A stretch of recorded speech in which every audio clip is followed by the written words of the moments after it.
Hello, my name is Peter Raymer, and today we're going to talk about how to configure email in Microsoft Dynamics 365 for finance and supply chain. So email is really useful for sending out messages to your customers, perhaps when you place an order or when a sales order has been shipped, or even when an order is ready to be picked up. You can also send email to your workers for certain alerts or notifications. There's a lot of reasons why you might want to send a message to a particular customer. Now, the way we send those emails is typically through email templates. I'll cover that in a separate video and article. But before we can even do that, I want to show you how you configure and set up email at least in one way using SMTP. This may not be the way that you're going to set it up fully in production, but let's talk about it. So first things first, to set up the email, you are going to navigate to Dynamics and then search for email parameters, and that can be found under System Administration, Setup, Email parameters, and it'll take you to this screen right here.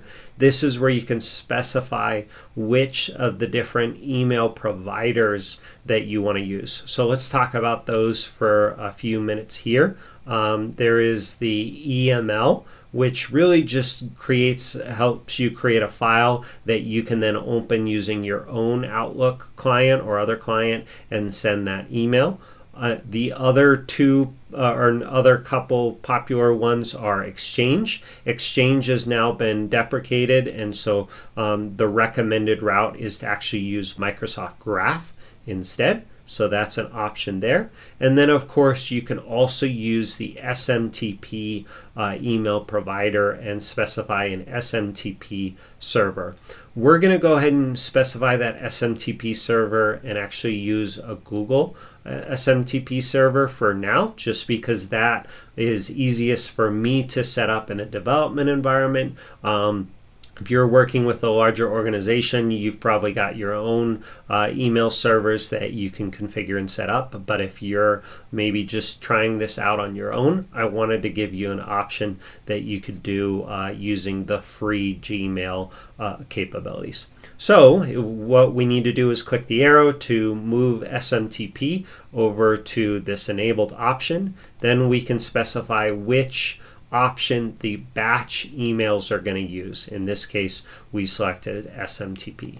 We can give a size limit of how large this email can be before it'll be sent. We can also specify the email expiration in days. So if for some reason the email is not able to be sent from the system, it gets queued in the staging table regardless, but if it can't be sent from there, it may retry. Eventually, after this many days, it will be marked as expired and can be kind of deleted. By default, if you specify 0, that actually means that it'll be retained for 30 days before being marked as expired.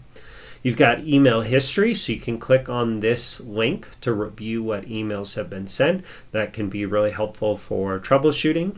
And then similar deal, you've got a 0 in here, which defaults to 30 days of how long an email will stay in the system. Otherwise, after they've been sent, these emails will get deleted after this many days. That's to help keep the database size smaller, not use too much space. There is this email throttling section down here where you can throttle those emails if you're concerned about that. A lot of these, like Graph and SMTP, those servers themselves have their own throttling mechanisms, which mean you don't really need to set these, but there are some of these there in case that option makes sense. Okay, so let's jump into actually setting up the SMTP servers settings and then go through it. So before I actually do that, I wanted to show you this Microsoft documentation. This covers a lot of the details of this form. So if you search for configure and send email, This will show you what some of those field means in more detail. Specifically, if you are going to use Microsoft Graph, this will show you the steps for going to the Azure portal, setting up a new app registration, which will give you that application ID and secret that you'll need to put into this tab right here. So similar deal, once you have that application ID and secret, you can put it into there and then go from there. But I'm going to show you what you need to do to set up that SMTP server for Google. So that I'm not just sharing kind of my personal information, I'm going to show you some of the blanked out screenshots that I've got from the article. So if we scroll further down to SMTP settings, this is what you can set up here. And let me make that a little bigger and scoot that over right here. Okay, so in here you can set the outgoing mail server to smtp.gmail.com if you're going to use the Gmail server. If you're going to use the Microsoft server, then you've got those separate settings that you can see in the article here, the .onmicrosoft.com or even smtp.office365.com or outlook.office.com. So there's a few of those if you're using that Microsoft server, which is frankly most likely the case when you're in a production system. But again, if you're a developer, this can be helpful for you to see here. So let me grab that article once more. Okay. So in here, the other thing we want to specify is the port number. Typically, this is going to be set to 587. That's for SSL TLS, security. Then you want to set this SSL TLS to set yes. Change the authentication required to yes. And then you can actually put in your own Gmail account into this spot, and then you would think you would put your Gmail password into this field, but it's actually a little different, and I'll show you that in just a second. So if you've never created a Gmail account, you can create one for free. Just Google create a Gmail account and you can set that up and then use this kind of for your testing. So I'll scroll further. Yeah, this kind of shows you, oh, I'm sorry. So now for the password, instead of putting in your normal password for your Gmail, you need to create what's called an app password. And the way that's done is you first go to a browser or go to google.com in your browser. Then in the top right corner of your browser is going to be an icon. You can click on it or click the sign in button to sign in. Then it'll change into your profile icon. You'll click on that profile again and it'll pop up a little message kind of like this, or a dialog. You're going to want to click on manage your Google account. That'll take you into your Google account settings. From there, you can click on security and sign in, which is one of the tabs shown in your Google account. After that, in the easiest way to find this is in the top search bar. Type in app passwords. It'll show you several options. One of them will be app passwords. Go ahead and click on that. I'm sure it's somewhere in this menu structure, but typing and searching is going to be the easiest way to find it, and keep that the same instructions throughout.